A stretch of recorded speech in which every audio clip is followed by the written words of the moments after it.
Estradas iguais a essa estão surgindo em todos os quadrantes do país. Com elas, teremos, enfim, o maior dos espetáculos. Será que isso é verdade? Ele fez acordo com o pilantra! Eu ia criar uma introdução, mas nada melhor que esse tweet pra resumir o que vamos conversar nesse vídeo. Que merda de sociedade é essa que não tem reserva de absolutamente nada, nem plano B de porra nenhuma? 5 dias de abastecimento e já se instala o caos total. Sociedade de vidro. Se cair, quebra. E aí, suave e tranquilo? Acho que não, né? Eu, pelo menos, não tô. Sejam bem-vindos a mais um Normose Extra. Um bônus, porque o país parou. Acho que já deu pra perceber que a vida do Brasil gira em torno de veículos. Assim como em 2013, 2018 deixou bem claro quanto somos reféns de modelos problemáticos. E mais uma vez, ninguém tá conversando, todo mundo tá batendo cabeça, brigando para achar culpados imediatos e parece que esquecemos de olhar para a única coisa concreta que temos até agora: a história. A história do rodoviarismo, na verdade, é a história do sucateamento de outros transportes e explica a nossa dependência por caminhões.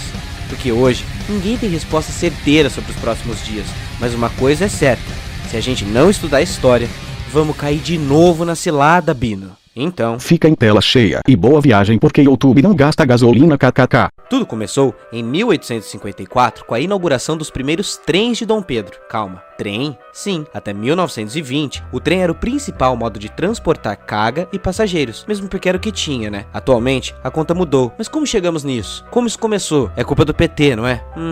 Não exatamente.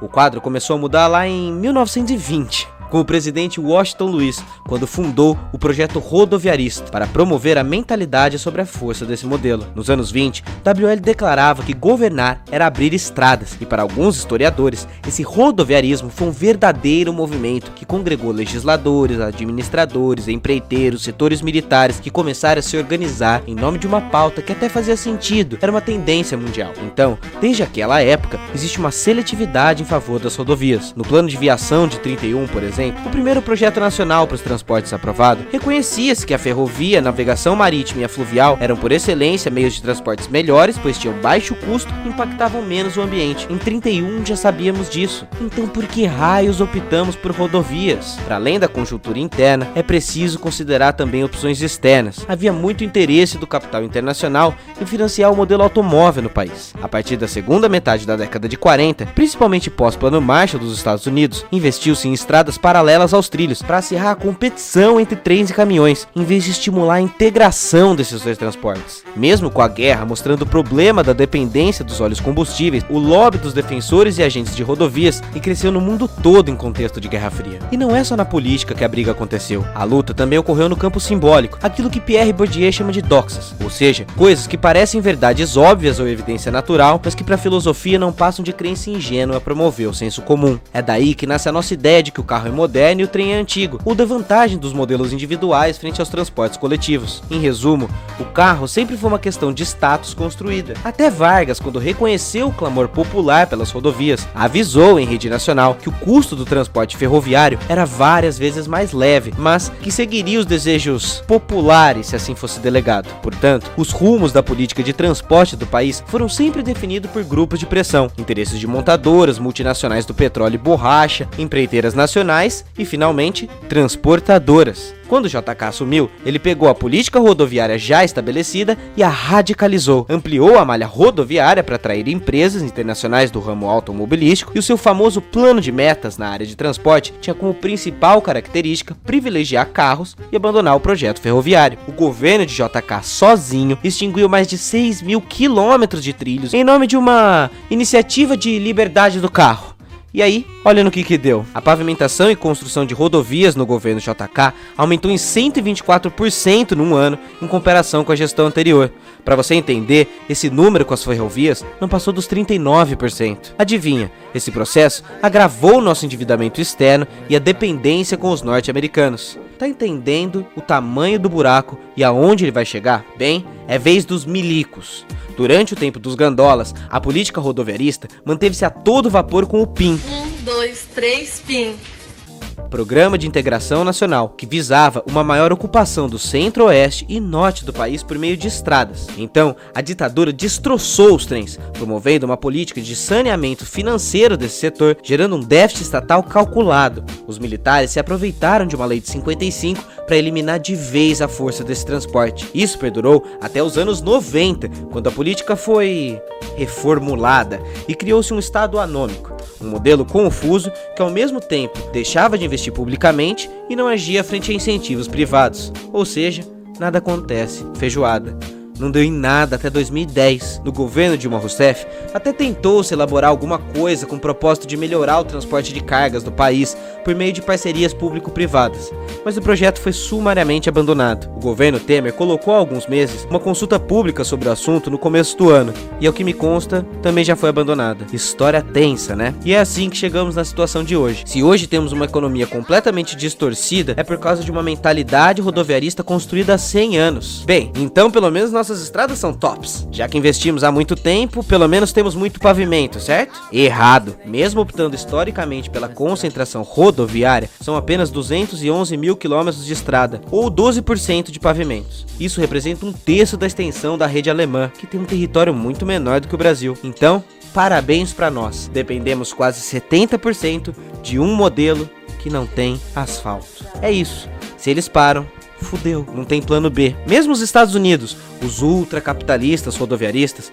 têm participação bem maior das ferrovias no leve trás de carga, são só 32% de dependência. E isso se repete em outros lugares. A Austrália são 53%, China e Rússia 32%, e o Canadá só 8% segundo dados do Banco Mundial. Aqui no Brasa, os outros modais dão até vergonha de falar. Então, você já concluiu, é só investir em outras matrizes, certo? Não de novo. Isso é só metade do caminho, porque mesmo o transporte ferroviário também é movido a diesel, assim como o marítimo e hidroviário.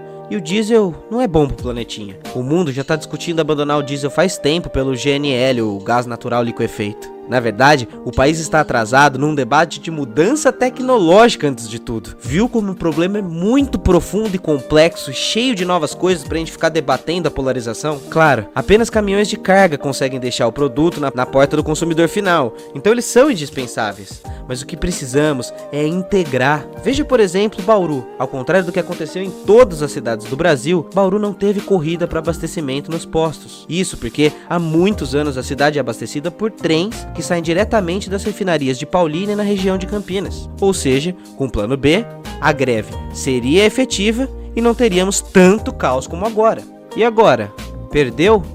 Bem, eu não tenho uma resposta simples e eu acho que ninguém tem. São quase 100 anos trabalhando em um só projeto que falhou. Mas o ponto é que precisamos olhar para a história para entender que não temos nem investimento público, nem modelos privados. E ficamos debatendo essa coisa de sempre, sendo que na verdade não temos nada, nem público, nem privado. Precisamos romper com as barreiras que levam a pensar miudinho, olhando só para caminhões, carros, diesel, gasolina e abrir o leque de possibilidades. É importante desmistificar a imagem que a cabotagem é mais cara, de que investir em hidrovia não vale a pena. O segredo para transporte urbano e logística de carga eficiente é integrar todos os modais, cada um com seu papel na cadeia. A gente já sabe disso há muito tempo, mas na boa, você acha que não tem muito interessado em manter tudo isso aí? Tem muito interesse envolvido.